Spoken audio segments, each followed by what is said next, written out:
Hey guys, it's Jen. Today I am sharing 4 easy and delicious freezer meal recipes with you. These recipes are great to throw together when you have a little extra time, and you'll be able to pull them out and make a quick dinner when you need them throughout the week. This video is also a collaboration with Kiera from 50 Shades of Mom. Kiera and I have been YouTube friends for a little while now, and I definitely encourage you to check out her channel if you haven't already. If you love watching my videos, you'll also like watching hers. She definitely posts lots of grocery hauls, dinner ideas, lunch ideas, and other mom and home life content. I'll leave a link to her channel and her video in the description box below, but make sure you check it out. Today she's going to be sharing recipes with you for orange beer chicken, Asian chicken lettuce wraps, crock-pot cheeseburger sliders, and Thai peanut pork chops. So make sure when you're done watching this video that you go over and check her out. So today in this video, I'm going to be sharing with you a recipe for chicken and wine sauce, another recipe for a cheesy chicken and rice casserole that is really delicious. Also, I'll be sharing a recipe for pizza stuffed shells, which is super easy. And then the last recipe will be a shrimp stir fry, which you can also substitute other proteins in as well. All of these recipes have been typed up into Word documents, and I'll be sure to leave a link to those down below so you can easily click on that and print them out for future reference. Okay, so the first meal I'm going to show you is a chicken and wine sauce. This recipe actually came from an old Paula Deen cookbook, and I've modified it a little bit to fit my tastes, but I'm going to show you what you'll need. So you'll need about 4 boneless, skinless chicken breasts of a medium thickness. You want to make sure that they're not super thick. And then you're also going to need some sliced Swiss cheese. I just have one package there of the deli sliced Swiss cheese from Walmart. I'm also using 1 can of cream of chicken soup. And then you'll also need half a cup of white wine. If you don't drink wine or don't have any in your house, you can definitely substitute chicken broth. I'm just using a moderately sweet white wine that I had in my refrigerator. Next, you will need some salt to taste and some black pepper. And then the original recipe called for thyme, but I'm actually going to use some of this 21 seasoning salute from Trader Joe's because it's my favorite. Next, you'll need a box of stovetop stuffing. I'm using the chicken flavor. This will go on the top of the casserole, and then you'll also need some unsalted butter, about half a stick. Okay, so the first thing that you want to do is just season your chicken. I would caution not to use too much salt when you're doing this, just because you have to keep in mind that the stuffing mix that you're going to put on top of everything has quite a bit of salt in it, so make sure you go easy on the salt. I actually probably could have gone a bit easier on it, but I just season that with salt, pepper, and then I'm also going to season it with some of the seasoning from Trader Joe's. Like I said, the original recipe called for thyme, so if you don't have that, definitely just use what you have in your spice cabinet. So I have some freezer pans here. These are actually from Costco. You can really get them anywhere, but I like getting them from Costco because they come in a very large package, and then I don't have to buy them for quite a while, and they're very affordable too. So you can see I just sprayed my pan there with some nonstick cooking spray, and then I'm going to lay the chicken in the pan seasoned side down. Now I'm just going to go ahead and season the other side with salt, pepper, and then thyme or the Trader Joe's seasoning or whatever. So next we're going to make the sauce that goes on top of the chicken. So I just have a small bowl here. I'm going to add my cream of chicken soup. I definitely always try to get the Campbell's brand because it's just one of those things that I don't like to get generic, but that's just personal preference. You can definitely use any brand that you like. And then I'm going to go ahead and open my bottle of wine. Like I said in the beginning, if you don't have wine or you don't drink wine, you can definitely use chicken broth, or you could probably even use milk too if you wanted to. I always happen to have some type of wine on hand, so I'm going to go ahead and use that. One thing to keep in mind too is that they do sell small bottles of wine now in the grocery store that you can get pretty inexpensively. So if you're not normally a wine drinker but you wanted to try it in this recipe, that would be an option as well. So I'm just going to measure out half a cup of that and combine it with my cream of chicken soup. Next, I'm going to add some seasoning. This is just, again, that 21 seasoning salute from Trader Joe's. You definitely do not want to add salt to this. You have to keep in mind that the cream of chicken soup is very salty. So definitely don't add salt to this. Just add your herbs. You could add some pepper if you want, but I did not do. One thing I will say is that I did try to mix this up with a spoon and it did not work well at all. So you definitely want to use a whisk with this just to make sure that you get the wine and the soup all combined without any lumps. So go ahead and set that aside, and then I'm going to go ahead and add 2 slices of Swiss cheese to the top of each chicken breast. I believe the original recipe called for 6 ounces maybe, and this was an 8-ounce package, so I just ended up using 2 slices per chicken breast. And then once the cheese is on there, you can just go ahead and spoon your sauce over the cheese. So then I just sort of spread that out into an even layer with the back of my spoon, and then I'm going to go ahead and get started on the topping mixture. So in this bowl, I just have half a stick of butter that I melted in the microwave, and that only takes about 30 seconds to do. And then I'm going to go ahead and mix that with my stovetop stuffing. You don't need any other ingredients in the topping, just the butter and the stuffing mix. And it really works best to mix this up with a fork, I find. So just go ahead and mix that until all of the stuffing is coated with the melted butter. Once that's all combined, you can just go ahead and sprinkle it over the top of the chicken and the sauce, and just try to make sure that you get it into as even a layer as you can. You'll probably have to use your hand to scrape out some of the bits in the bottom because those fine crumbs get mixed up with the butter in the bottom of the bowl.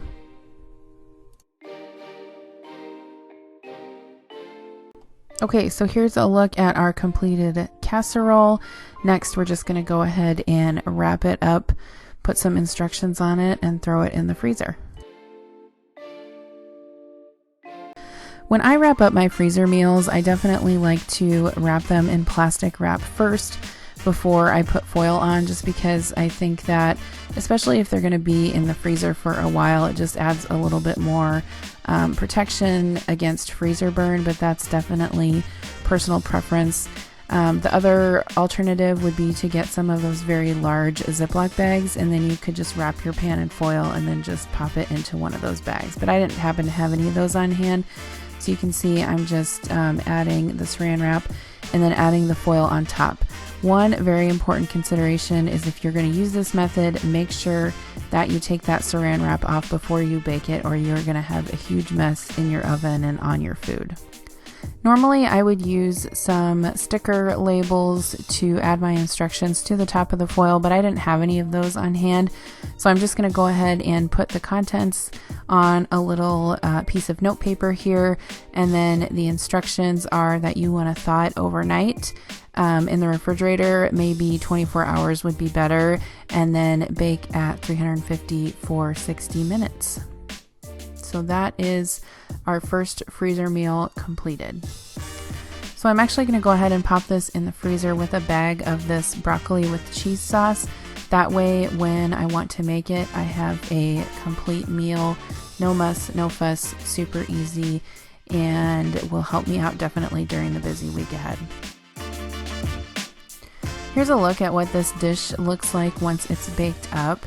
The Swiss cheese and the sauce combine together to just make this delicious gravy that goes over the chicken, and then I ended up taking the foil off for the last few minutes just so that stuffing could crisp up. It was really, really good. I ended up serving it with the broccoli with cheese sauce, and then I had some potatoes in the pantry too that I went ahead and made up. They were just some instant potatoes. Even my kids love this recipe, and my son told me that it was delicious and it was even better than Golden Corral, which I thought was hilarious, but definitely a win for dinner tonight. Okay, so the next meal I'm going to show you is a cheesy chicken and rice casserole. I've actually been making this meal for several years, probably since my daughter was a newborn baby, and it's really delicious. So what you'll need for this recipe is about 4 tablespoons of butter. You'll also need a small onion. I only used about half of that. You'll also need some salt, as well as some either chopped garlic or garlic paste. I like to use the garlic paste because it just saves chopping and it still has a nice fresh flavor. You'll also need a small amount of cayenne pepper, some flour,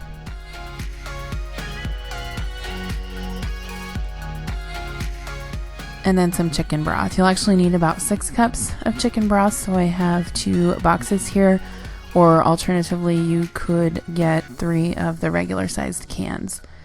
You'll also need 1 cup of heavy whipping cream, some chicken breasts. I used about 3 large chicken breasts. You'll also need some white rice. You could use any kind. I'm using this white basmati rice just because that's what I had in my pantry. And then you'll also need a bag of frozen peas and carrots. You'll also need some sharp cheddar cheese. You're going to end up shredding this up and adding it to the casserole along with the juice of 1 lemon. And then also some fresh breadcrumbs. I'll show you how I toast these up later, but I just took 4 slices of bread and pulsed them up quick in my food processor. It's a little bit of work to make the fresh breadcrumbs, but I really think they turn out delicious. And then you'll also need some fresh parsley.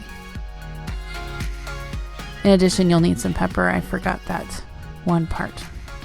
So for the breadcrumbs, you just want to put those on a cookie sheet and stick them in the oven at 300 degrees for about 15 minutes.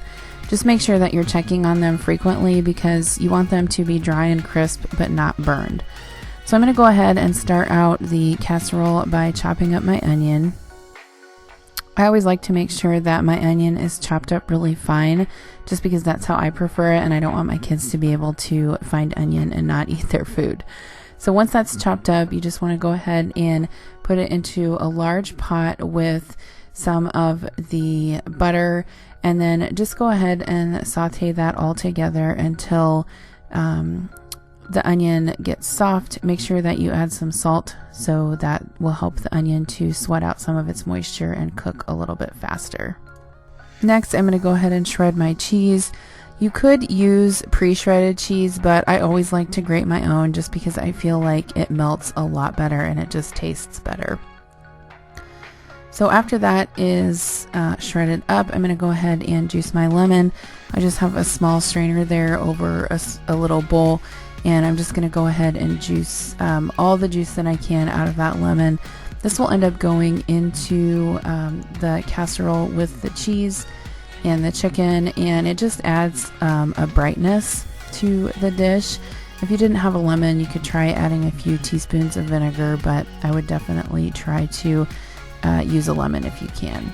So once that onion is cooked up, I'm going to go ahead and add my cayenne pepper, just a tiny little bit, and the garlic paste to that. And I'm just going to cook it for about 30 seconds or so until it gets fragrant. You want to make sure that you don't burn the garlic. Next, I'm going to add my flour, and then you just want to stir this around with the melted butter and onions and just cook it for a few minutes until you get that raw taste out of the flour. This is going to make a roux that when you add your broth to, it will go ahead and thicken it up to be able to combine with the rice. So you just want to add your chicken broth. Again, I'm using 6 cups of chicken broth. And then once that is added to the pan, you're just going to go ahead and whisk that up until it's all smooth. Next, you're going to go ahead and add your 1 cup of cream. Once that's all combined, then just go ahead and add your chicken breasts to the pot. These will simmer for about 15 minutes until they are cooked through, and it will give the broth a nice flavor also. So here you can see my breadcrumbs are toasted up. I'm just going to go ahead and let those cool. Like I said, they're toasted, but definitely not burnt. So to make the breadcrumb topping, I'm just going to take some fresh parsley. I normally use flat leaf parsley, but this on this particular day, the grocery store was out, and so I had to use curly leaf parsley, which is fine. So I'm just going to go ahead and chop that up as fine as I can and add that to the melted butter along with the breadcrumbs. Once you have those all in the bowl, you can go ahead and mix that mixture up until it's well combined. This is definitely the most delicious breadcrumb mixture you will ever put in your mouth. Okay, so my chicken is cooked through. Again, I went ahead and cooked that in the broth and cream until it was cooked all the way through, and then I'm just going to go ahead and let that rest on a plate covered with foil until I'm ready to chop it up. So now you're going to use that same broth and cream that you simmered the chicken in to cook your rice. So just go ahead and add 1.5 cups of rice to your pot, and then you're going to go ahead and cover that and just let it cook through. While the rice is cooking, I'm going to chop up my chicken breast. So you can see that I ended up chopping it up with a knife pretty finely. You definitely don't want to leave big chunks because you're going to go ahead and mix this with the rice mixture. You can see my kids are stealing shredded cheese there.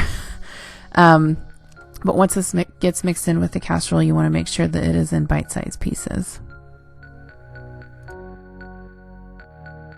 Okay, so now that the rice is done, I'm going to go ahead and add my chopped chicken, my frozen pea and carrot mixture, my 2 cups of shredded cheddar cheese, and the lemon juice, and then just go ahead and stir that together until it's all combined. At this point, you want to go ahead and turn the heat off, and the residual heat will melt that cheese. I really can't explain how delicious this casserole is. You just have to make it for yourself. I know it seems like it's a lot of steps, but it is probably the best chicken and rice casserole you will ever eat. So obviously it got a little dark in my kitchen because now you can see that my lighting has turned yellow. But anyway, I just went ahead and took one of my freezer pans and sprayed that with some nonstick spray, and then I'm going to carefully pour in my chicken and rice mixture. You definitely don't have to freeze this. If you wanted to make this just as a regular meal, you could do that as well. I actually think that if you bake it right away, it doesn't turn out quite as dry, but as a freezer meal, it definitely works too, and that's actually how the recipe was designed in the first place, was to be a freezer meal. So anyway, I just went ahead and smoothed the top of that with a wooden spoon, and then I'm just going to take my breadcrumbs and sprinkle them evenly over the casserole. These steps are the same regardless of whether you are going to freeze this dish or not. And then just go ahead and use your hands to spread those breadcrumbs out as best you can into an even layer. All right, so here is what our completed chicken and cheesy rice casserole looks like. Again, I definitely encourage you to make this dish. I know it seems like a lot of steps, but it is so good. Once that is in the pan and all ready to go, I'm just going to go ahead and again wrap it with some saran wrap. I went ahead and put a double layer just because I want to make sure that this doesn't dry out or get freezer burned while it's in the freezer. And then once I get that saran wrap on, I will go ahead and also add a layer of foil. So I'll just go ahead and write out my label here. Again, you want to make sure that when you're making freezer meals that you clearly label things, because even if you think you'll remember what is in that casserole dish once it's been in the freezer for a few weeks, you might not. So definitely for this casserole, once you bake it, you want to make sure that you thaw it for at least 24 hours in the refrigerator, and then you will bake it covered at 400 degrees for about 1 hour. And then after that, I would go ahead and take the foil off just so you can give those breadcrumbs a chance to crisp up.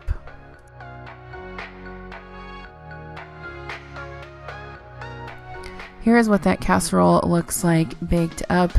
This is probably, I would say, my favorite out of all the freezer meals that I'm making for you today. So definitely give this a try. My daughter really, really liked it. I served this with some balsamic green beans, which is not a freezer meal, but I'll go ahead and leave a link to that recipe in the description box below if you're interested in trying that. My kids definitely like this, like I said, and they want me to make it again sometime. So I just served that with some cottage cheese and peaches. That's one of my husband's favorites. And then we had some buttered bread on the side as well. So that is freezer meal number 2. Okay, the next meal I'm going to show you is some pizza stuffed shells. These are a family favorite and they are super easy to put together. So here's what you'll need for this recipe. So the first thing that you'll need is a package of jumbo shells. You can get any brand that you want. I actually only ended up using about half the package, but I cooked them all. I'm also using a jar of tomato sauce. This particular one is from Trader Joe's, but you could use any brand. For the top of the dish, I'm going to add some chopped green pepper, and then I also have a chopped onion to add to my ground beef when I cook that. I'm also using some garlic stir-in paste. You could also use crushed garlic or chopped garlic if you want. I also have some black olives, which I'm going to add to the top. Some oregano, some ground beef, 1 pound of that, and then also some pepperoni. I'm using turkey pepperoni because it has less grease, but you could use regular pepperoni if you prefer. And then the only other thing you're going to need besides salt, pepper, and olive oil is just 2 cups of shredded mozzarella cheese. So to get started, you just want to go ahead and brown your ground beef in a little bit of olive oil. I went ahead and added the chopped onion to that along with salt and pepper to taste and some of the oregano. And then you will want to bring a large pot of water to boil for your shells. You're also going to add chopped pepperoni to the ground beef mixture, which is what gives this dish a pizza flavor. So I'm just chopping up 4 ounces of the turkey pepperoni into small bite-sized pieces.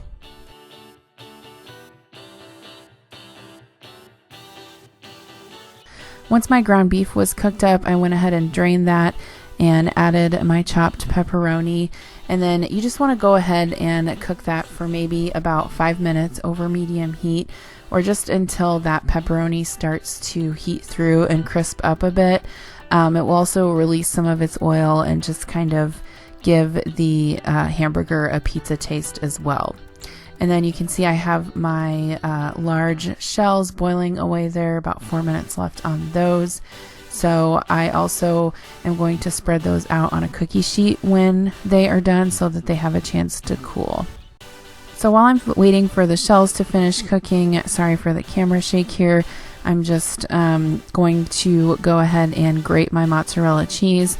Like I said, you can use pre-shredded cheese if you want to. That's totally fine. I really like to grate my own cheese just because I feel like, especially for pizza dishes as well, that it melts so much better and it tastes so much fresher. And it actually doesn't take long to grate a block of cheese if you have a good grater. So I'm going to go ahead and finish shredding this up, and then I will show you how to put this all together. Okay, so you can see my pepperoni has had a chance to cook through. I'm just going to go ahead and add about half a cup of sauce to the meat mixture. I've made it before without adding the sauce to the meat, and the shells are really difficult to stuff if you don't do that. And so I found that by adding a little bit of sauce to the meat, it just makes it hold together a little bit better. That way when I'm ready to stuff my shells, I don't have quite such a mess on my hands. Okay, so here you can see I have my shells just spread out on a cookie sheet. You could use either nonstick foil or nonstick spray, but spreading those out on a cookie sheet just allows them to cool a lot quicker so that they're easy to stuff, and then also they don't stick together. So kind of a dual purpose there. So I have my freezer pan. I'm going to go ahead and spread about half a cup of sauce in the bottom of the pan. After I cooked this, I found that the shells did stick to the bottom of the pan a little bit. So if I had it to do over, I would probably go ahead and spray the pan with some nonstick spray before I put that sauce down. But anyway, now this is the most time consuming part, I would say, although it's not that time consuming. You're just going to go ahead and take your cooked pasta shells and stuff them with a little bit of the meat mixture. I'm just using a tablespoon here, and then just make sure that you pack that in there as well as you can so that it doesn't pop out, and then just lay them in the pan with your sauce there in the bottom.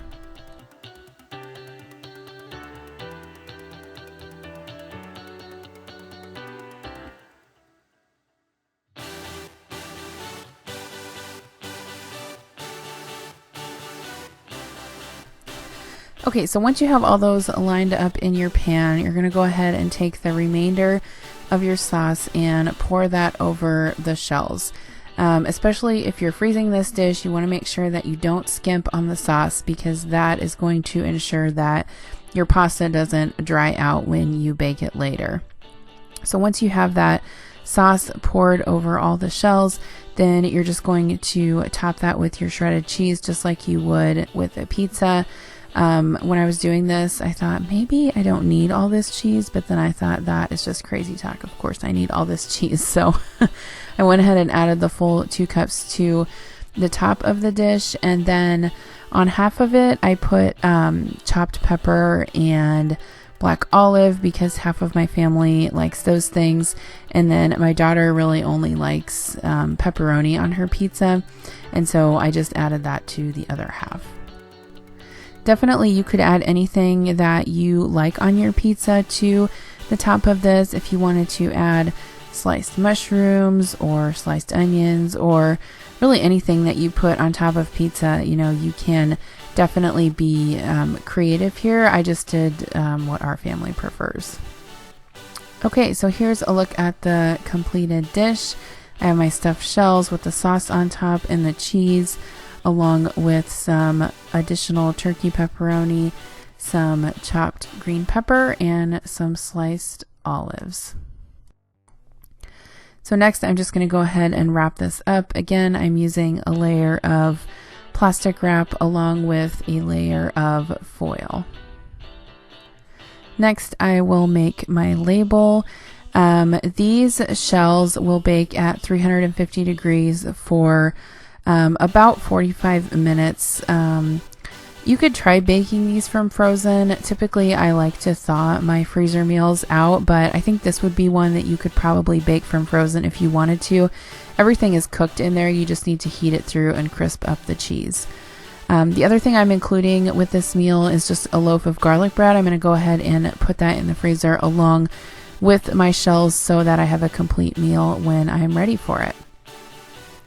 Okay, so here's what this looks like once it is thawed out. We are having this for dinner, and so I'm just going to go ahead and cover this back up with some foil and bake it, and I'll show you what it looks like when it comes out of the oven. Okay, so here is that cheesy pan of pizza goodness. This was a really awesome meal, and my whole family loved it. Okay, so the last recipe I'm going to show you is a quick shrimp stir fry. This is probably the easiest recipe that we're going to put together today. So for this recipe, you'll need a pound of frozen shrimp. I went ahead and used the peeled and deveined shrimp. And again, this is raw shrimp, so you'll have to cook it through once you make your meal. I'm also using a half a green pepper and a whole red bell pepper. I'm using some baby carrots as well as a bag of broccoli florets. You could definitely use other vegetables, whatever you normally like in your stir fry. You're also going to need for the sauce some cornstarch, some sesame oil, and some fish sauce. I have had those for a while. They keep really well in your fridge. You're also going to need some soy sauce and some sriracha. You could definitely leave that out if you're serving little kids. And then you'll also need some vinegar. I'm using rice vinegar because that's what I had on hand, but you could use white vinegar if you wanted to. And then you'll also need a 1/4 cup of brown sugar for the sauce as well. So to make the sauce, I'm just going to go ahead and add my brown sugar to a measuring cup. I went ahead and put this in a measuring cup with a spout because once this sauce is mixed up, you'll end up putting it in an airtight container to freeze it for when you make the stir fry. So to my brown sugar, I added some cornstarch. I'm also going to add some soy sauce.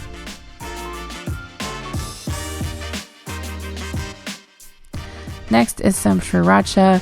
Like I said, you could definitely cut down on this if your family doesn't like spicy foods. Next, I'm going to add the vinegar and then the fish sauce, as well as the sesame oil. Like I said, I definitely use those for Asian dishes, so I always have them in my fridge, and they're not that expensive either to get at the regular grocery store.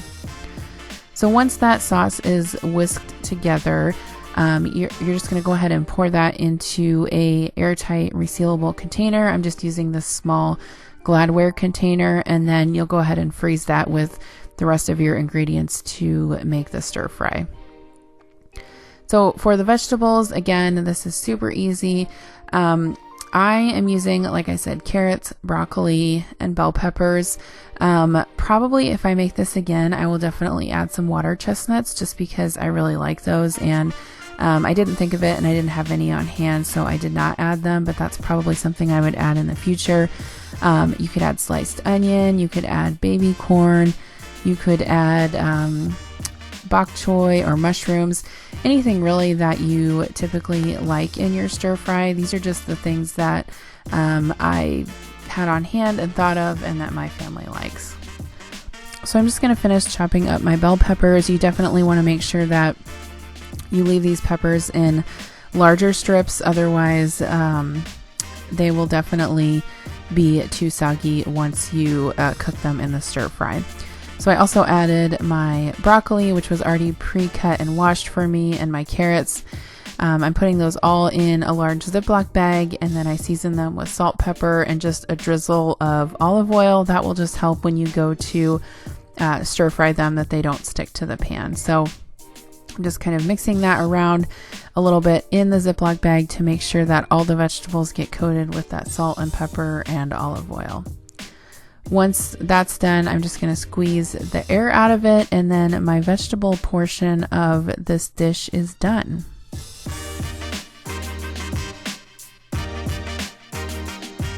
Okay, so that's basically it. I mean, there's really not a lot of prep for this freezer meal. So basically you prep your sauce, you prep your vegetables, and then you also have your shrimp. Like I said, you could also use chopped up chicken or pork or beef if you wanted to, but we did not, or we haven't had shrimp stir fry in a while, so I thought that would be good. So I'm just putting the shrimp together with the veggies and the stir fry sauce with a rubber band there so that I know it all goes together. I'm also going to end up serving this with some fried rice and egg rolls, so I will go ahead and put that in the freezer along with this meal. So for this meal, you really don't have to thaw anything. Go ahead and click on the link for the recipe below, but basically you just stir fry everything. I stir fried the veggies and the shrimp separately, and then added the sauce and heated it through, and then I'm just serving that with some fried rice that I got from the freezer section. So a really great easy meal. My whole family loved this, and it was delicious. Okay, so that wraps up today's video on freezer meals. Again, thank you so much for watching. Don't forget to check out Kiera's video down below. I will leave a link to her channel and her video. Again, I hope you make these soon. I did include that link below so that you can download those Word documents if you want to and print these recipes out super easy. Thanks for watching, and I'll see you in my next video. Bye.